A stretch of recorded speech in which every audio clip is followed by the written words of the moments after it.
Of course I'm going to pop in and see your dad. For fuck's sake, he's your dad. He worships you. Our Adam's a teacher. Oh, we should see what he's done with that little wreck of a place. He could sell it for a fortune. When was he last round? You've got to face up to it. Your dad, he's like old school. He's not going to understand. Oh, remind me about the bit where I cared about his approval. It's a bit late for all of that, isn't it?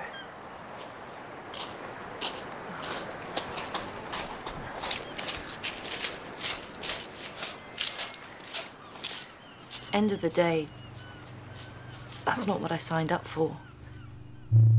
Exciting, rewarding, unusual, they said. And all of which it can be at times, more or less, but killing innocent people.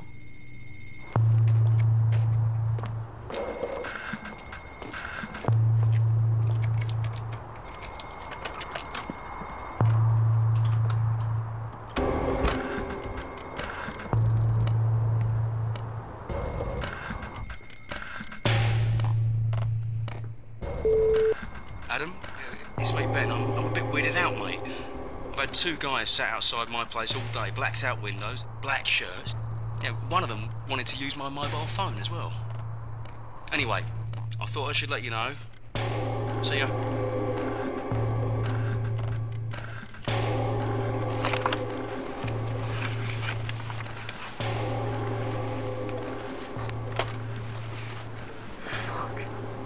Indeed.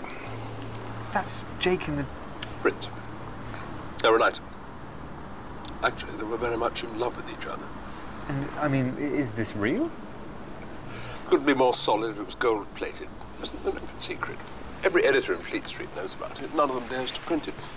And upset the equilibrium. You see, that's what we mean by the establishment. The equilibrium.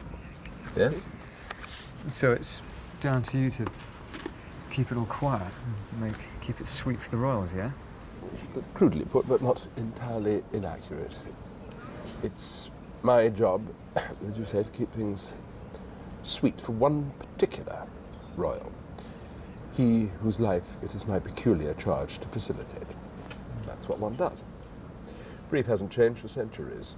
The grandfather procured harlots for Edward VII. It's much the same for me.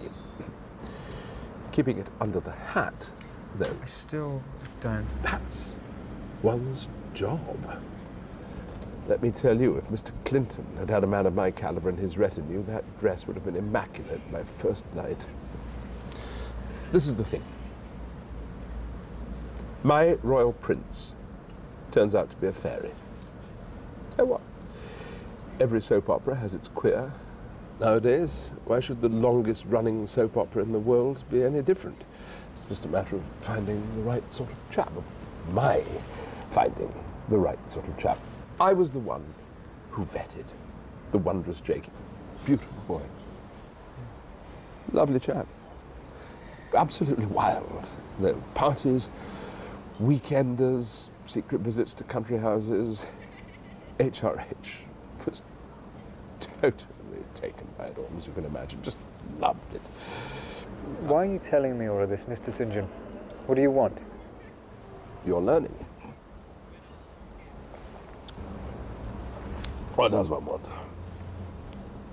I suppose one wants it all out in the open, which is somewhat ironic, considering one spent one's life covering the tracks.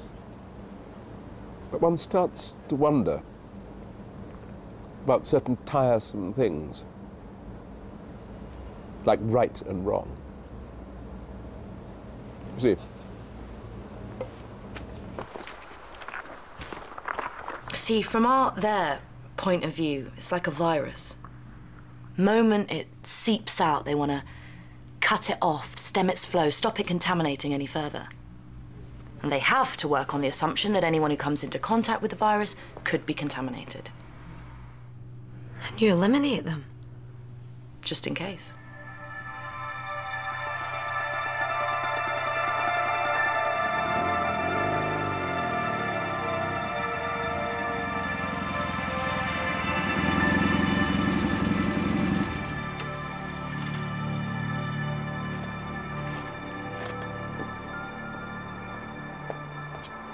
Ben?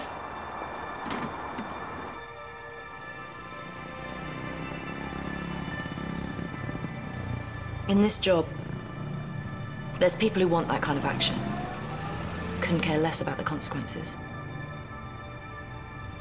Just want it to be like the movies. Shoot first, ask questions later. Exactly. Is that what happened to Ben?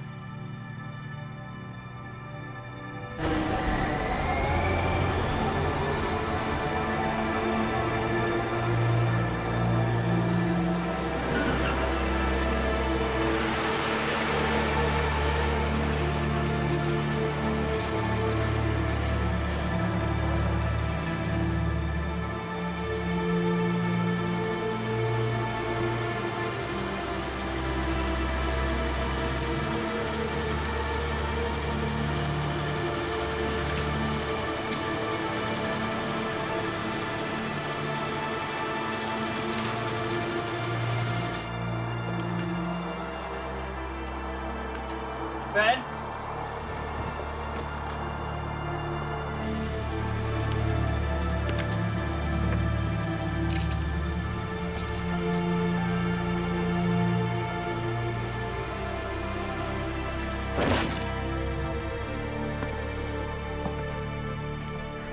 And then I walk into Ben's place.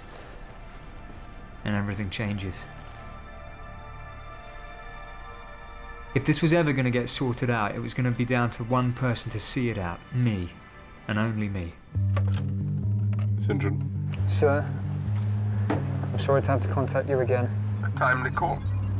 Meet me at precisely 10 a.m. Dudley Aerodrome. Dear boy, there's only one entrance.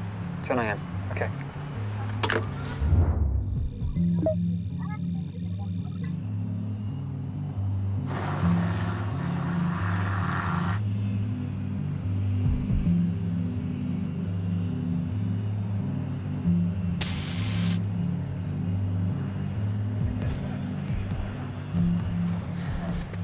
"35 seconds early. How worried.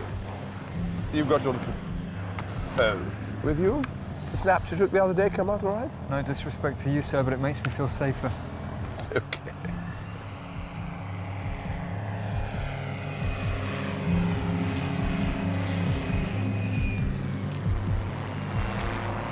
It's all gone completely fucking crazy, everything. It's just... I don't know what to do. It's gone way too far. I just want out. I want it to stop, whatever it takes. No more running or hiding. Whatever it takes. This is just the tip of the iceberg. What? You're lucky you're alive. Oh, man, that's berserk. That's off its head. I do most seriously wish you'd refrain from calling one man. Sorry, old chap. You know the story. One believes staunchly in the monarchy. One does the best one can. But equally, one recognizes when the good fight is over. And you want to know why? Because one of the princes is gay? No. The family's no stranger to Auntie Dorothy. No, it's not because he's in love with Jake. It's because he was on the verge of doing the unthinkable. Of going public. Where do I come into this? Oh, there's much more letters, photographs, and of course, the video. Video? They filmed a message to the nation, kind of Queen's speech, if you will. They're going to cut and run, leave the country, start a new life together.